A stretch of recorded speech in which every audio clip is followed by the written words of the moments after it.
The higher you go, the greater the risk of injury. Ask yourself, am I training for fitness? If you're training for fitness, don't even think about it. On balance, I'd say 99% of people don't need to be using this. Plyometrics, very fashionable. You see these sorts of things, usually much more colourful, bright boxes in gyms, because they're trying to sell something. Do you need to do it? Is it beneficial, and what are the risks? Okay, from a sports coaching point of view, plyometrics are used to develop power. Now, unless you are a power athlete, i.e. someone that's a jumper, a triple jumper, a long jumper, something like that, you probably don't need to be doing this as part of a regular fitness regime. And the fact is that the risks go up exponentially with the height of the box that you're jumping up and down from. Now, you've got to consider as well that training consistency is really important. So if you're injured, you are not training. So are these things a good idea for fitness? No. I'll give you a few parameters as to when you should or shouldn't be using this. Right, you need to have at least a training age of 2 before you use these things. That means you've been training for 2 years, okay? A training age of 5 means you've been training for 5 years. Also, if you're over 40 years old, no, stay away from it. You're just going to get yourself injured.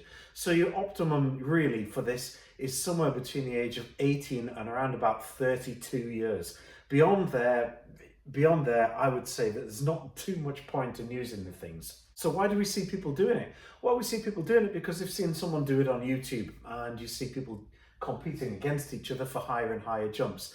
But you've got to consider, what is the purpose of the training that you're trying to do? If you're trying to get yourself injured, well, there's very few ways that are better than plyometrics. Let me give you a little bit of history of these things. Well, the Russians actually experimented with how high you would have to jump down from to get a benefit. And a small box like this, around about 30 to 50 centimeters, you do get a benefit from doing that. You don't get any additional benefit for jumping from a box between 50 and 80 centimeters. You've now then got to go up to an 80 centimeter box and then up to 1 meter 20, but there's no actual gain between 80 centimeters and 1 meter 20. So you should, if you're going to be doing this, be jumping at 30 to 50 centimeters or at 80 centimeters, but not beyond that. But there are some further gains to be made further up.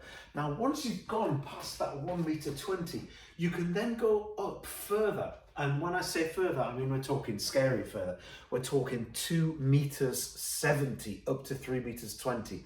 And within there is a very large gain in the response of the stretch shortening cycle, which is what gives you real power. So it's not unusual to see jumpers jumping off something that is a platform that is 9 feet high. That's the height of a single story house. That's a long way down. I used to do them myself when I was much younger, but there's a risk to it. Now, not only that, but the Russians actually then experimented further, and they found there is in fact a further height at which people can still get benefit.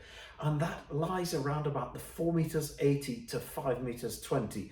The Russians then went further than that, and what they did was to work on the kinesthetic response. They blindfolded people while getting them to jump off a platform which is 3 feet higher than a double-decker bus. Now, they found that with the athletes that survived, that they were able to actually get a benefit and a gain.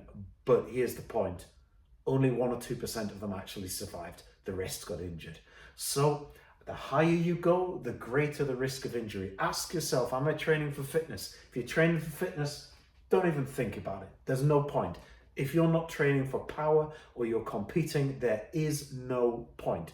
If you're a competitive sports person or athlete and you're between the ages of 18 and 32, you're not injured, and you've got a training age of 2, and I'd prefer 5 years, yeah, plyometrics are going to be good for you.